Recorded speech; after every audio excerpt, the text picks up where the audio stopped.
Hi, my friend. Are you ready to be found online wherever your dream clients are searching?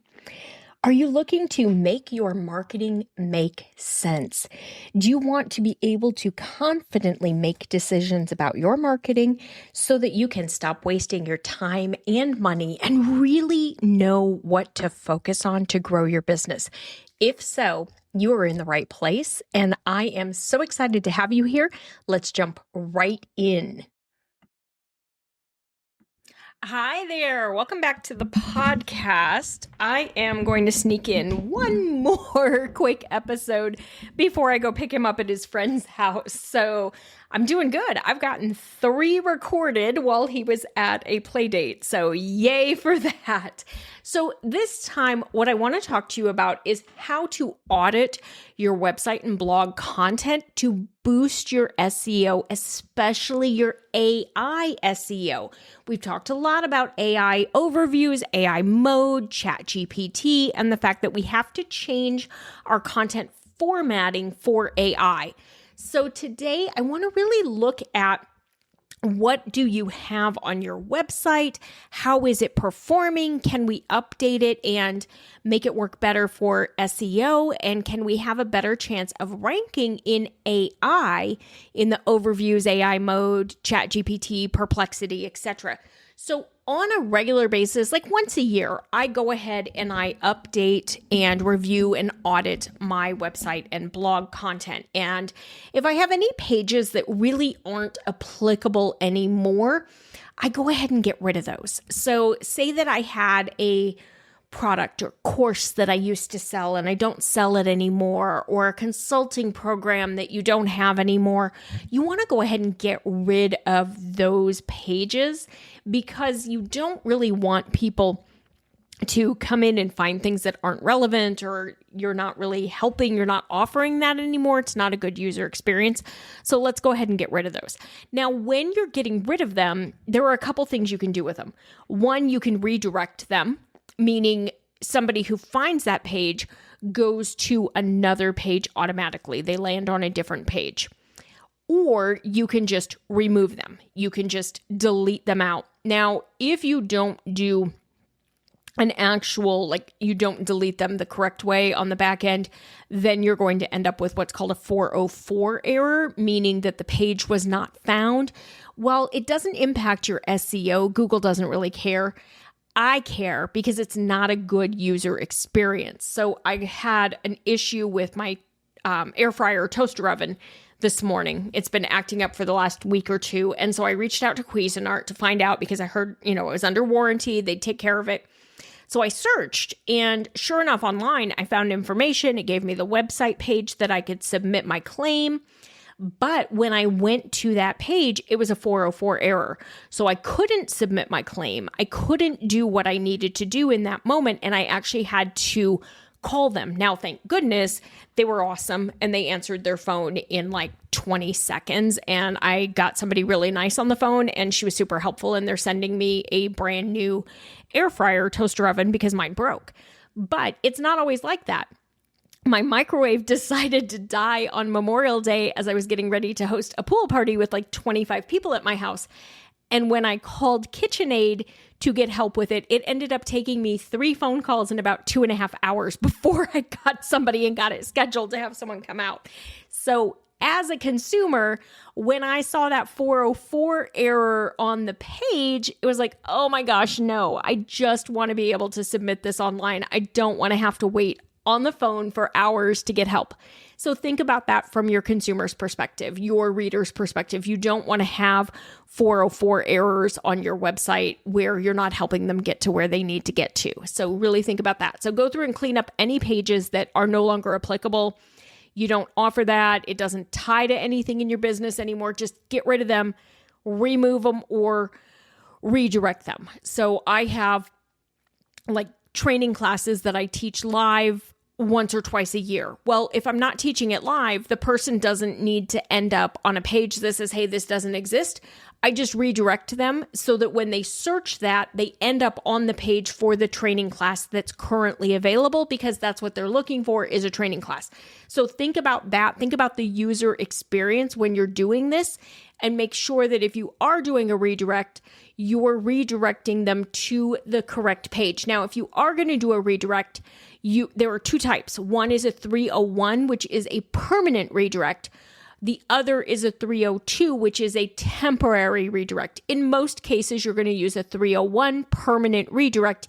If this is feeling too techy, just have your tech person do it. But realistically, if you're in WordPress and Squarespace and some of those, you're going to be able to do this pretty easy on your own. Now we've talked about what we need to get rid of.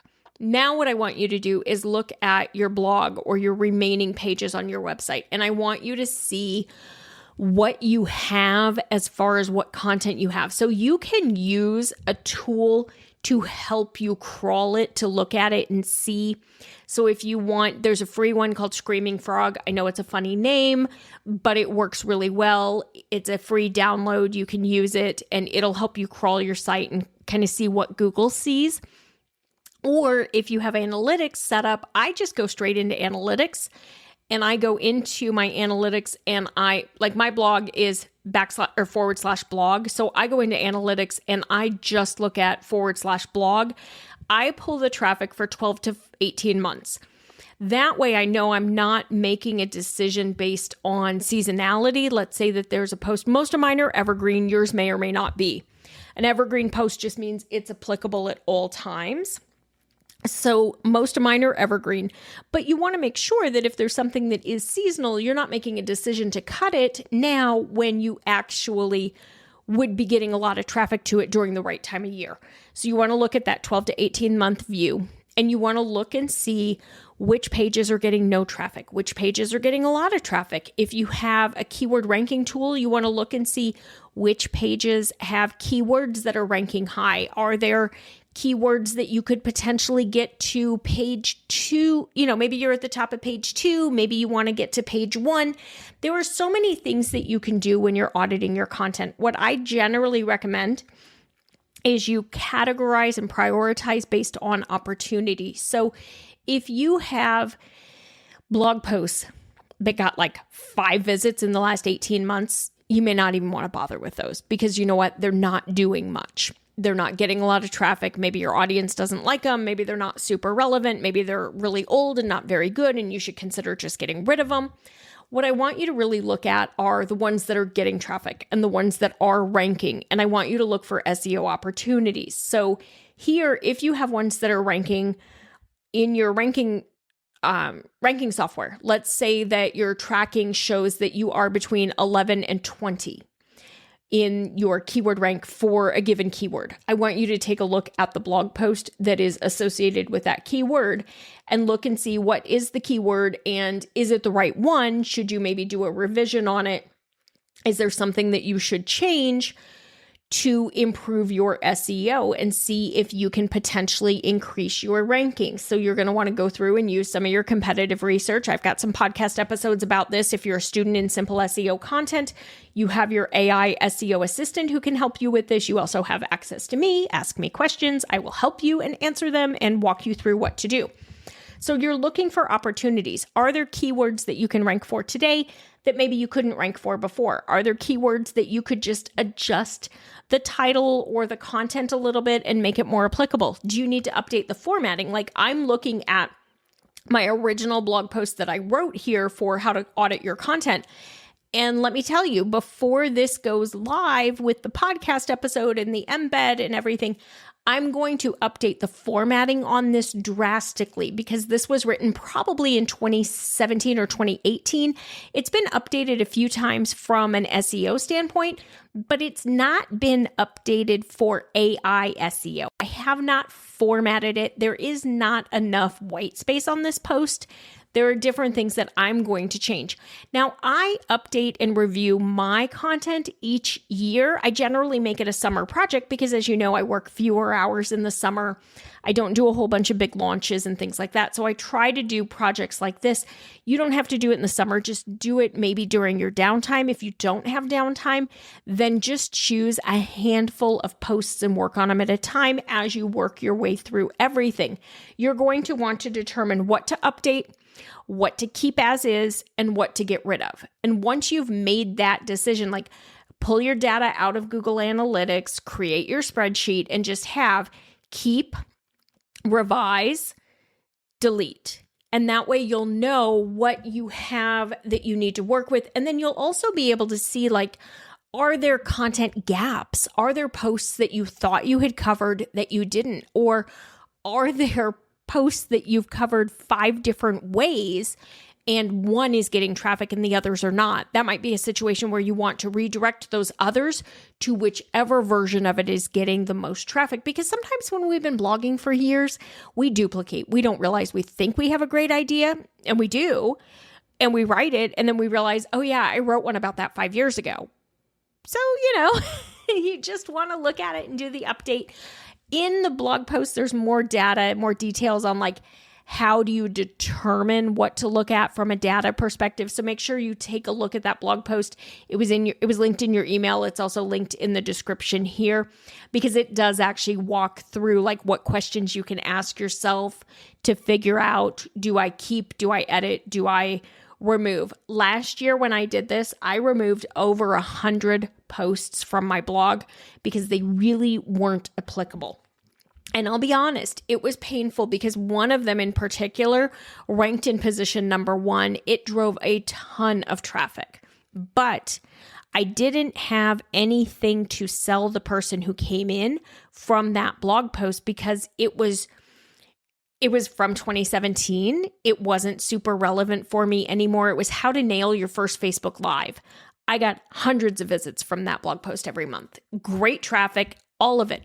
But I don't really teach Facebook Live at this point. I don't have a course that teaches anything about it. So while it was a great blog post and it ranked really high and it drove a lot of traffic, it didn't drive traffic for people who were interested in learning about SEO or what content to create.